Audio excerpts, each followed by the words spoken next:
сразиться с расой кровожадных пришельцев или раскрыть заговор корпораций в киберпанк-мире. Все это сейчас возможно прямо у нас дома, а фантастика – лучший жанр, позволяющий киноманам перенестись на пару часов в иные миры, не вставая из удобного кресла. Привет, вы на канале Shadow Tavern, и сегодня у меня для вас 10 потрясающих фантастических фильмов. И учтите, здесь собраны не столько новинки, сколько просто крутая фантастика. Что-то умное, что-то зрелищное, что-то необычное. А впереди у меня для вас еще очень много интересного, так что не забудьте подписаться, чтобы не пропустить следующие выпуски. Располагайтесь поудобнее и приятного просмотра.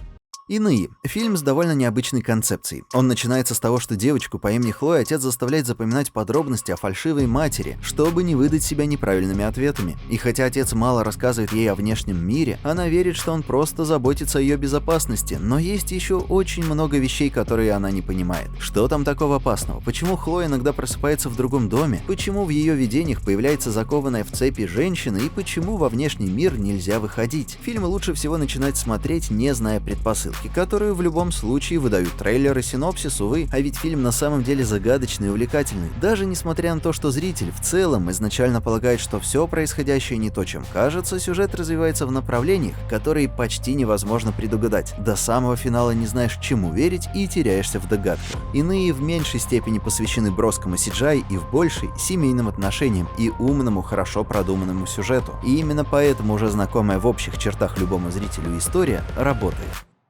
Кислород. Лиз просыпается в герметичной капсуле, и встроенный искусственный интеллект сообщает ей, что у нее осталось менее 2 часов, чтобы вспомнить все о себе и получить свежую порцию воздуха. Хотя эта ситуация напоминает погребенного заживо, «Кислород» — уникальный научно-фантастический фильм. Его действие происходит почти полностью внутри криогенной камеры, но благодаря изобретательной режиссуре и убедительной игре он остается напряженным и захватывающим. Пример того, как фантастика, имея увлекательную научную составляющую, показывает, как технологии могут повлиять на нашу жизнь в будущем. Сюжет фильма, в котором Лиз пытается выжить в медицинской капсуле с ограниченным запасом кислорода, разворачивается медленно, но затем становится все более напряженным по мере того, как мы узнаем, как она оказалась в такой ситуации. Сильные визуальные эффекты и музыкальное сопровождение, а также элементы ужасов еще больше убеждают нас в профессионализме команды, снявшей фильм. В целом, «Кислород» — это один из лучших научно-фантастических фильмов, когда-либо выпущенных Netflix. Его сильная концептуальная идея была прекрасно воплощена в жизнь, обеспечивая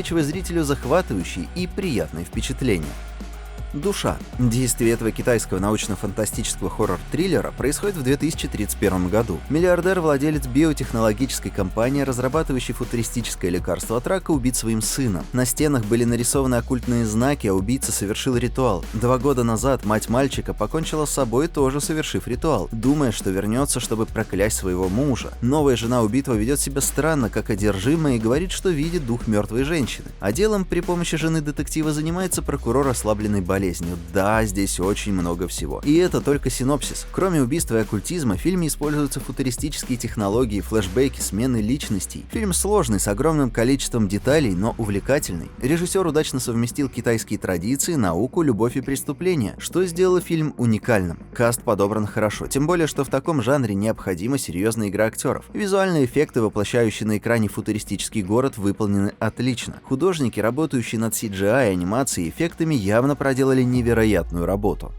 «День курка». Фильм рассказывает историю Роя Пулвера, бывшего оперативника спецназа, который каждый день переживает момент своей смерти. Преследуемый наемными убийцами, от которых ему приходится постоянно отбиваться, он обращается за помощью к ученой Джемми. Она узнает, что ее босс, полковник Вентер, планирует что-то чрезвычайно опасное и секретное, и, возможно, имеет ключ к разгадке проблемы Роя. Фильм с прекрасным темпом и оптимальной продолжительностью в 1,5 часа, он не скучен. Некоторые сцены, возможно, даже были вырезаны, чтобы не выбиваться и не снижать скорость картины, но того, что осталось, более чем достаточно, чтобы заинтриговать зрителя. Фильм отлично снят, участие в нем приняли крайне талантливые актеры, а сама главная роль выглядит идеальной, будто бы написанной под Фрэнка Грилла. Отдельный плюс — сюжет начинается сразу, что позволяет зрителю не отвлекаться на тонну предыстории и всегда оставаться заинтересованным. Если вы любите экшен, комедию, научную фантастику вместе, то этот фильм точно стоит посмотреть.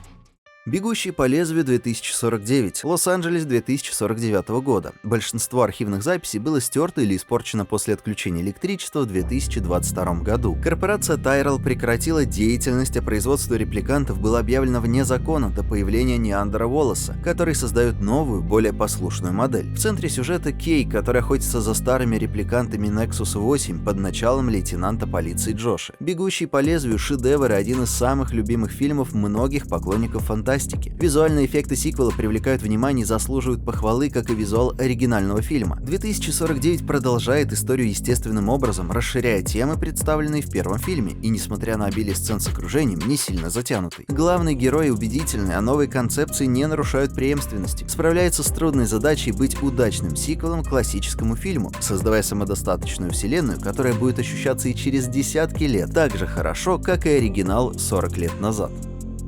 «Дюна». «Дюна» Фрэнка Герберта уже была адаптирована дважды, сначала в 1984 году Дэвидом Линчем, а затем в формате мини-сериала Джона Харрисона в 2000-м. В 2021 фантастическая эпопея была адаптирована Дэни Вильнёвым и получила 6 из 10 номинаций на «Оскар». Вторая часть фильма уже готовится, и Вильнёв остается режиссером. Новый фильм легче воспринимать по сравнению с предыдущими адаптациями. Актерская игра и музыка впечатляют, но самое заметное — визуальные эффекты, которые выглядят завораживающе. Битвы эпичны, постановка впечатляет, и зритель практически видит себя рядом с героями. История окутана мистической атмосферой, в которой главный герой Пол Атрейдес узнает о своем предназначении как мессия из легенды, человек, который придет к великой власти над планетой. Обстановка, костюмы, персонажи и интриги напоминают одновременно «Игру престолов» и «Звездные войны». Добавьте к этому партитуру Ханса Циммера, звуковое оформление безупречно. В целом фильм является отличным произведением и одним из лучших фильмов последних лет.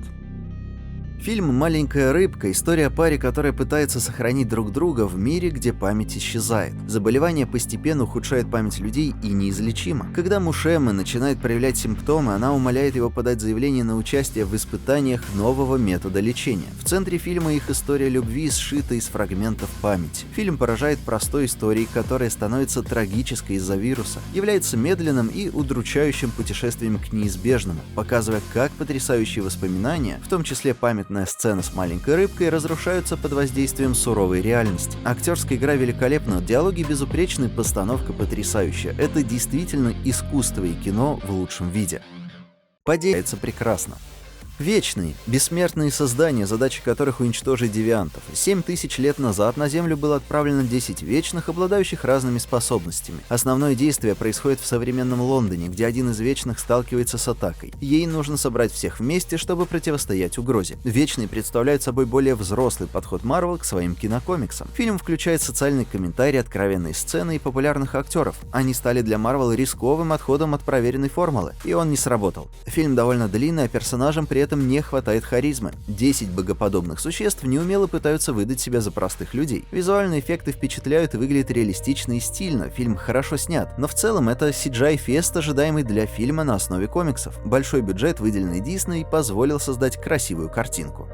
Трон наследия. Сэм Флинн — технически подкованный и отважный сын Кевина, который, расследуя исчезновение своего отца, попадает в сеть. С помощью загадочной Кворы он должен помешать цифровому диктатору Клу проникнуть в реальный мир. Фильм «Трон наследия» впечатляет и сегодня. Все элементы, включая визуальные эффекты, сценарий, актерскую игру, по-прежнему прекрасно работают. Особенно стоит отметить саундтрек, который ничуть не постарел за 13 лет. Еще одно достоинство фильма — прекрасная музыкальная композиция. Она дополняет и украшает этот фильм. Он достаточно увлекателен, но это не боевик, как могут ожидать некоторые зрители и как показывает трейлер. Однако, если вы ищете визуальное наслаждение, этот фильм стоит посмотреть. Он остается верным стилю оригинала и может стать особым удовольствием для тех, кто впервые знакомится с миром Трона. На этом у меня сегодня все. Спасибо за просмотр. Если видео вам понравилось, не стесняйтесь делиться ссылкой на него со своими друзьями, подписываться на канал и жать на кнопки под плеером. И до встречи в следующем выпуске. Пока.